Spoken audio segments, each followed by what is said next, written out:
Hey lab enthusiasts! A fume hood is your first line of defense against hazardous fumes. But how do you know it's doing its job? Step 1.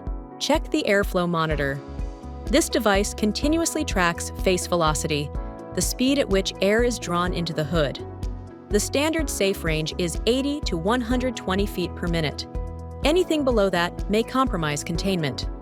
Step 2. Perform a visual containment check. Use a smoke test or G.D. Waldner's tricolor test kit to detect turbulence, dead zones, or backflow. Issues invisible to the naked eye, but critical to containment.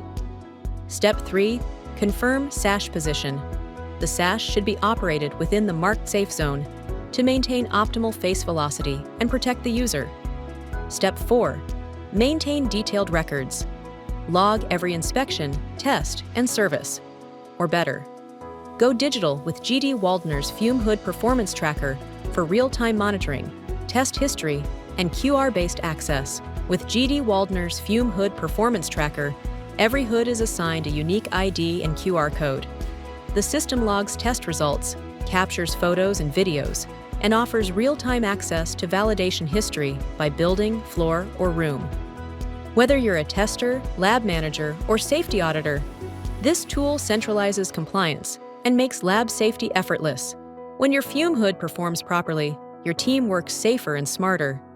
Trust G.D. Waldner for expert validation and tracking solutions at periodical intervals. Trust G.D. Waldner for expert validation and tracking solutions at periodical intervals.